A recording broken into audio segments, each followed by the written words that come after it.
didn't remember turning the camera on. That was the first thing that bothered me. When I noticed the small green light, it was late, well past midnight, and the apartment was silent. No televisión, no music, just me and the faint hum of the refrigerator. The camera sat on my desk, facing the wall. I only used it for work meetings. I was sure of that dot comma, but the light was on. I checked my laptop. No apps running. No browser tabs open. Nothing. You've seen the Camry. When I reached out to unplug it, the light turned off by itself. I stood there for a long moment, telling myself it was a glitch. The next night, it happened again. This time, when the light turned on, my screen woke up too. A window opened without any input. Live view.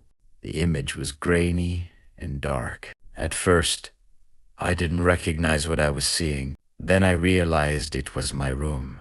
Not from where the camera was placed, from behind me. The angle was wrong. Too high, too far back. I turned around. There was nothing there. The live view froze for a second, then closed. The camera light went dark. I didn't sleep that night. The following evening, I covered the lens with tape. Thick, black tape. No gaps.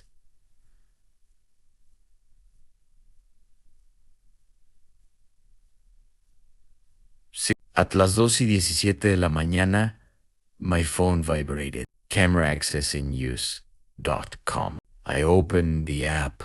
The live view was on again.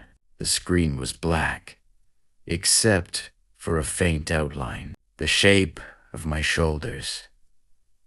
My head. The camera wasn't recording the room. It was recording me. From somewhere behind where I was sitting, a small message appeared at the bottom of the screen. Don't turn around.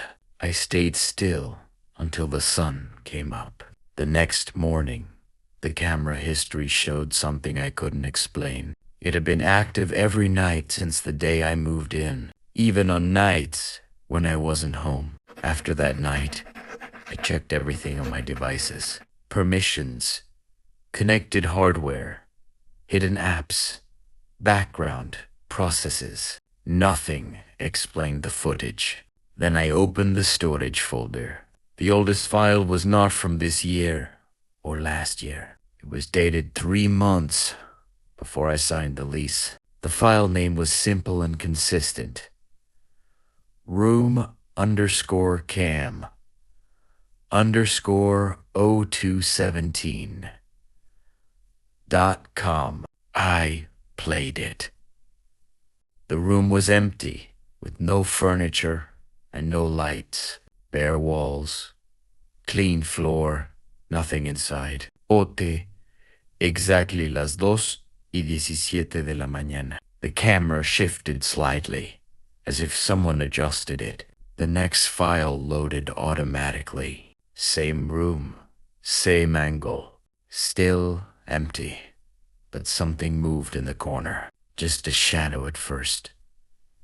Too dark to identify. Night after night, the recordings continued. Always las 2:17 de la mañana. Always the same viewpoint. I skipped forward. In later files, boxes appeared. My boxers. Then furniture, slowly filling the space.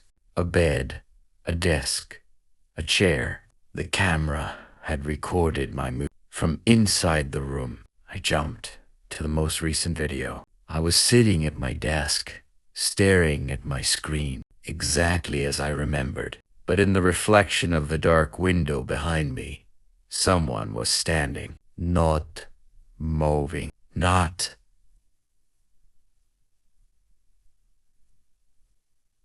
blinking, watching the camera. The video ended with a short message on screen. Recording complete. That night, I unplugged the camera, removed the battery, and took it out of the apartment. I left it in a public trash bin several blocks away. At las 2:17 de la mañana, my phone vibrated. A notification appeared. New device connected. I opened the live view. The angle was lower now and much closer. I could see my back, my shoulders, and my neck. The image was steady, as if whoever was holding the camera had learned where to stand. Just beyond my outline, something else was visible. A shape trying to copy the way I stood. That was when I understood. The camera had never been the problem. It was only teaching something where to look from.